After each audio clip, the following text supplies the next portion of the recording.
Hello all my otaku friends, my name is Prof Otaku and welcome back to my channel. Today we are taking a look at my manga haul from December to about mid-January. Let's take a look.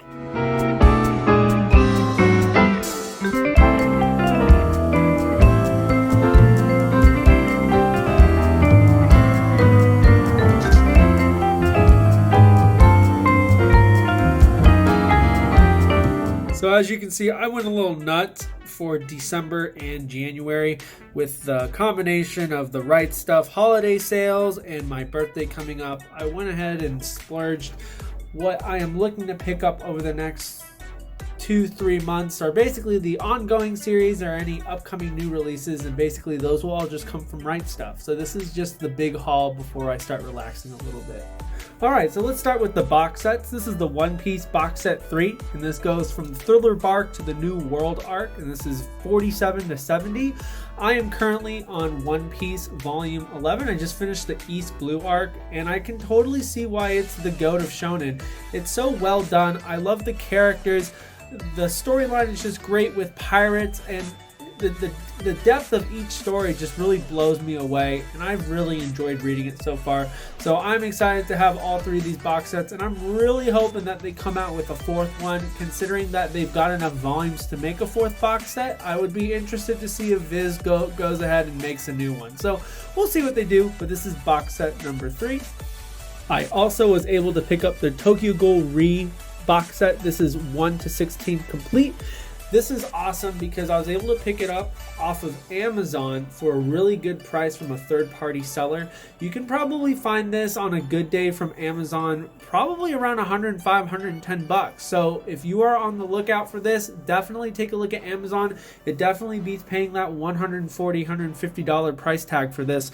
But I, one of those people who watched the anime, and now I got the manga, and I know it's very different from the anime, so I'm really excited to see kind of what the differences are. Satsuki Yoshino makes great artwork, and it's super edgy, it's super dark, and it's just really awesome to see. So I'm really excited to go ahead and get started with this once I finish up those Tokyo Ghoul Monster editions from Barnes & Nobles that I've got sitting on my shelf. So yeah, Tokyo Ghoul Re box set, 1 to 16.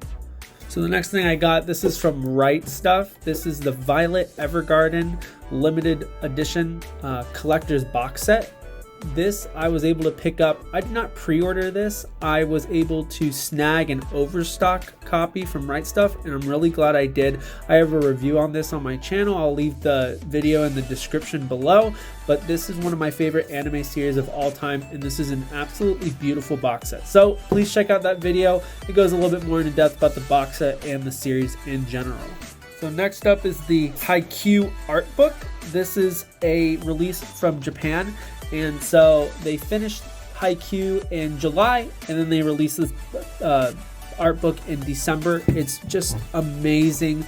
You've got these full color pages of this absolutely amazing artwork. You've got a lot of different stuff going on.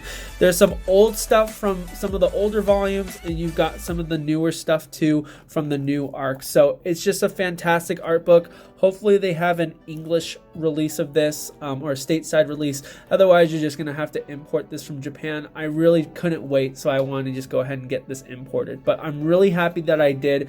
If you need an idea of how to order things from Japan, I've got a couple friends that I like to get, have a proxy. They're my proxies, and they're really, really reliable. So just let me know in the comments. I'm more than happy to pass along that information. But yeah, Haikyuu art book. Haikyuu is my favorite series, one of my top 3 series of all time. I can't get enough of it, and I highly recommend it. And I highly recommend this art book because it's one of the best ways to experience Haikyuu. Alright, so the next volume we're taking a look at, this is Comey Can't Communicate, Volume 10. You know, Comey Can't Communicate, a lot of people drop this series because it was very predictable and it's kind of just like the same old thing. But this volume just did a great job with adding some new things, some new characters, some new kind of stories. And so if I recommend, the last several volumes have been absolutely fantastic. So if you had dropped this for any reason, I think you should get back on the train because it's really cool and I've been loving it so far. I just love Comey as a character. She's absolutely fantastic. So Comey Can't Communicate, Volume 10. Next up is Quintessential Quintuplets, Volume 11. We are almost done with this series. We've got 3 more after this, and we are getting into the nitty-gritty of the backstory of the quintuplets and the intensity of some of the relationships, and it's really cool to see. A lot of people love this. This is a very interesting harem series, and each girl gets their chance to shine, which I really like. So, everybody's got their best girl, but what's really cool about this is that, you can root for all of them because they each have their own little quirk, which is just really fun to see. So this is what makes this series so popular. So yeah, Quintessential Quintuplets, Volume 11. Great artwork. Storyline is pretty good. So I think you're going to enjoy it. Alright, so the next series is Tomoechan is a Girl. I was able to pick up 1 through 8 complete. This is a very interesting story. I have not read this yet, so this is just on the next thing on my TBR list. But this is about a girl named Tomo. She likes this guy named June, but June thinks of her as just one of the boys. And so as they go into high school, it's basically her trying to get out of this mold of a tomboy and into just past the friend zone. The interesting thing about this is that it's a 4-panel manga, but it flows very well from what I've heard. It's very similar to Comey. Comey can't communicate, and Tomo-Chan, they've got the 4 panels. Don't let that turn you off from reading this kind of stuff, because it's not just 4 and done. They bridge themselves together, and so it really works. I'm really excited to take a look at this, and it's one of my recommended reads from some other manga tubers. So yeah, I'm looking forward to it. So the next things we're going to look at, this is my Satoshi Kon one-shots. This is Opus. This is a 2-in-1. And then we've got Seraphim, and we've got Tropic of the Sea. Satoshi Kon is a fantastic mangaka, but also many of us know him as the anime director behind Tokyo Godfathers and Paprika. But I have not read these 2 yet, but I have read Opus. And this was an absolutely fantastic story. If you're looking for something with great artwork like Akira and a very streamlined story, this breaks the 4th wall a lot. You've got a guy who goes into his own manga story, and he's dealing with his own characters that he wrote, and it's a really trippy manga, but it's just super cool and unique. So I highly recommend you check out Satoshi Kon stuff. He's one of the greatest for a reason. So next up is Blood on the Tracks. I went ahead and picked up volumes 2 and 3, so this puts me up to date with this. I just read volume 2 this morning. I'm going to read volume 3 before I go to bed tonight. This is my first Shuzo Oshimi work, and it's pretty awesome. I'll tell you what, it's a lot of tension, a lot of psychological craziness with the mom and the son, and if you have not started reading this, go ahead and start reading it. It's so good. The twist at the end of volume 1 just really hooks you in. The artwork, I love the artwork. It's got that like sketch drawing type of thing, and this is a quick read. It's nice because there's not a lot of text, so you can get through these volumes pretty fast, but it's very enticing to read because the artwork is just so great. So I highly recommend you check out Blood on the Tracks. Alright, next up is Laid Back Camp. This is volume 4, and I was able to pick up volumes 4 through 6, and I've got 7 to 9 coming from Right Stuff, hopefully sometime soon. This series surprises me every time I read it. It's one of my top 20 series. It's surprisingly, I don't know why I love it so much, but Afro does an amazing job with balancing out the slice of life aspects between the girls, and also the information about camping and the different aspects about it, and the different equipment and the struggles that they go through. And it's really cool, and it's really unique, and he does a really great job with this. The artwork is amazing too, as you can see, and it's just cute girls going camping. I didn't think I was going to like it, but I really do, and it's one of my most highly recommended series. If you want something really easy to read, something that you can just laugh and smile, Laid Back Camp is the one that you should read. So yeah, I hope you enjoy it. Next up is Blue Flag. This is volume 5. This is the latest volume to be released. I have not read this yet, but now that I've got 5 volumes, this is an 8-volume series. Now that I've got 5, I'm just going to go ahead and binge it. Now that I'm ready to go ahead and do that, I've heard amazing things about this romance right here. So I'm excited to see what all the hype is about, because the covers look absolutely beautiful and the spines are all kind of like this, so they look really nice on the shelf. So yeah, great release by Viz Media. Alright, the next volume is Voices of a Distant Star. This is a one-shot by Makoto Shinkai. He's the same guy who did Your Name and Weathering with You and 5 centimeters per second. This is a great one-shot. It's a very simple story done very well. You've got sci-fi elements, you've got romance, and you've got the emotional turmoil of distance and fighting through the struggles of a long distance relationship. And so the artwork is great in this. The manga does a great job in developing the 2 main characters. I wish there was some more of the sci-fi stuff, but it's just a one shot, so you can't expect too much. But yeah, Voices of a Distant Star, a highly recommended read. I really enjoyed it. Alright, next up is a work by Osamu Tezuka, the godfather of manga, Clockwork Apple. I'm not going to say too much about this. I have a review up on this on my channel, on my series Should You Read Sundays, so check it out. I'll leave a link in the description box below. This is a great compilation of short stories. There's 8 different ones in here, and I really enjoyed this read. It's just a great way to view Osamu Tezuka in a bunch of different ways, so I hope you enjoy it too. You can pick this up on Amazon. Alright, we've got volume 1 of Mieruko-Chan. I have a review of this on my Should You Read Sundays series, so I'll leave that one also in the description below. This is a great horror slice of life manga with some amazing artwork. So if you're into monsters and girls doing daily stuff, then this is going to be for you. So yeah, Mieruko-Chan volume 1.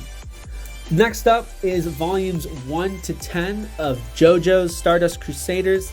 And so I was able to pick up all of JoJo's part 1, part 2, part 3, and up to date on part 4 from the Right Stuff sale. It was nuts. It was like $10 a volume, which is just absolutely insane to me. I can't wait to get started with JoJo's. I've heard so many great things about it. Now I am scared. I've heard you either love it or you hate it, so I'm hoping that I love it. But I'm super excited to get into this series. So next up is one of my most highly anticipated series that I was able to pick up from the Right Stuff holiday sale. This is Ajin. I picked up volumes 3, which you see right here, up to volume 15, so that puts me up to date.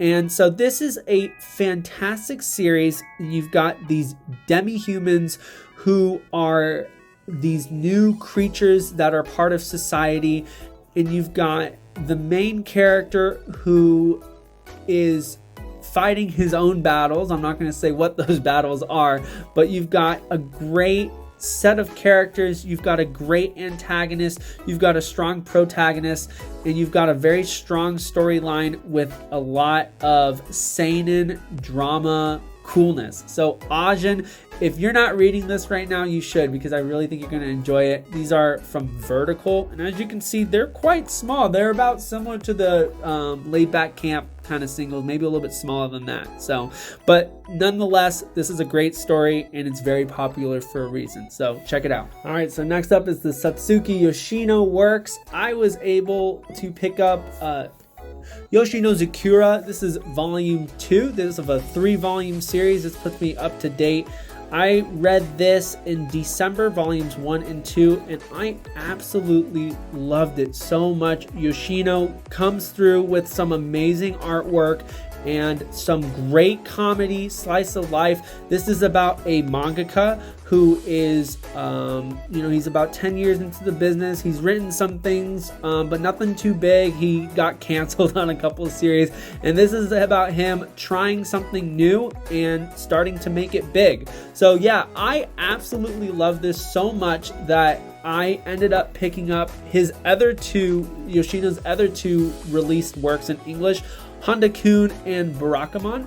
Honda-kun, this is 1 to 7 complete, and this is the prequel to Barakamon. And so this is about a calligrapher in high school, and he's super famous, but everybody keeps annoying him. So it's kind of like a comedy high school kind of type of story. So this is Honda-kun. As you can see, it's got the same kind of the artwork. This is the 4-panel, so this will be interesting to read. It's a little different than some of his other stuff, so but it's still got that same Yoshino artwork, so I'm super excited about that. I was super hyped to pick up Barakamon. This is 1 to 18 complete, so this is volume 1. This is actually out of print. I think volumes 2, 7, 13 and some other volume is out of print.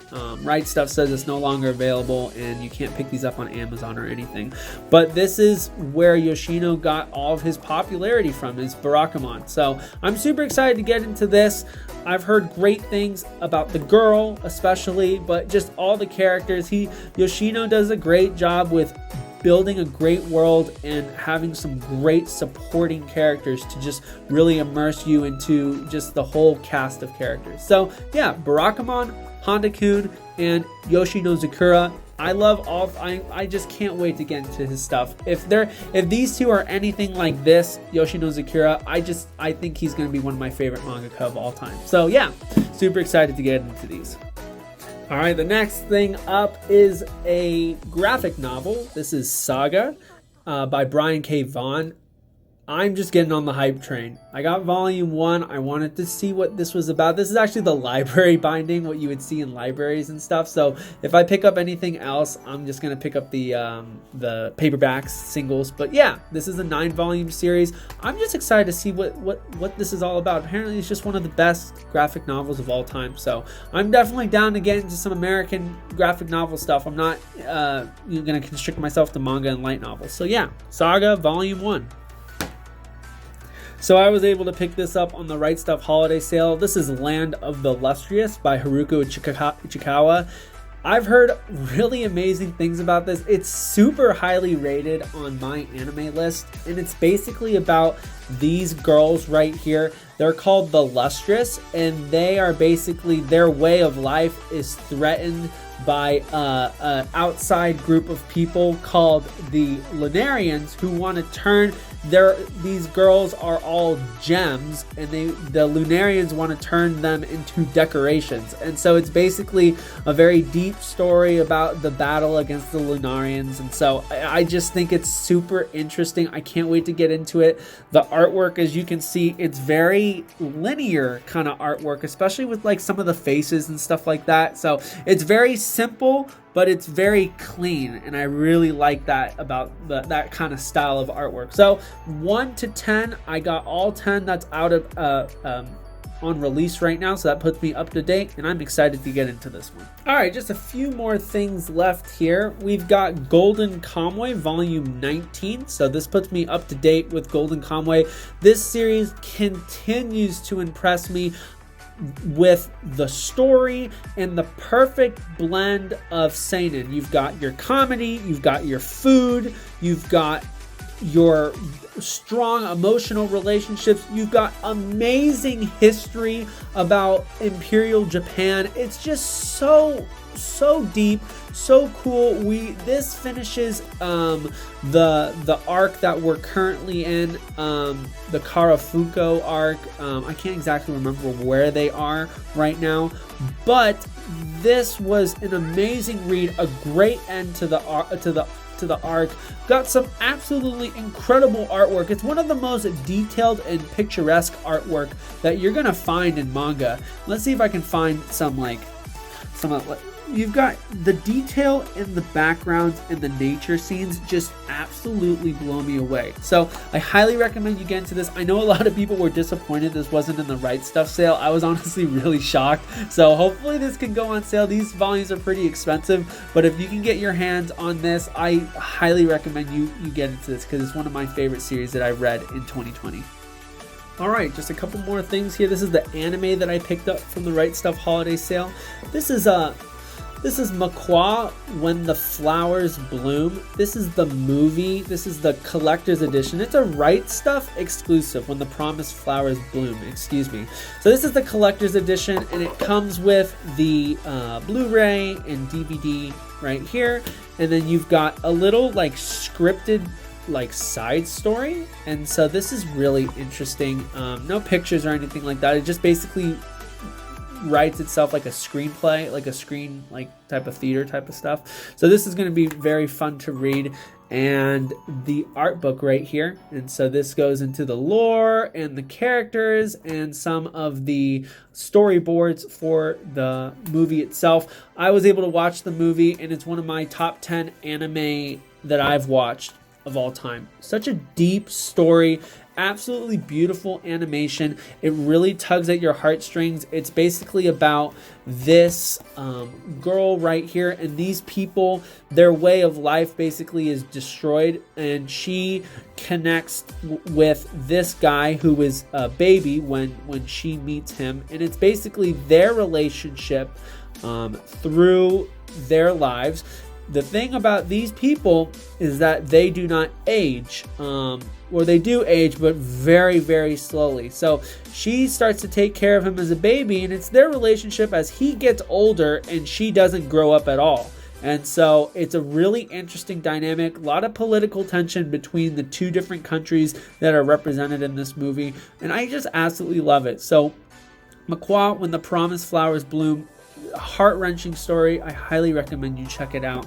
And the last thing from my haul here, this is Grave of the Fireflies. This is a Studio Ghibli film, and this is the remastered edition. This is basically about two orphans after World War II, and it's basically their struggle trying to make a life for themselves, in Japan, absolutely getting demolished in the war. So it's a very gut-punching story, and I just can't wait to get into this.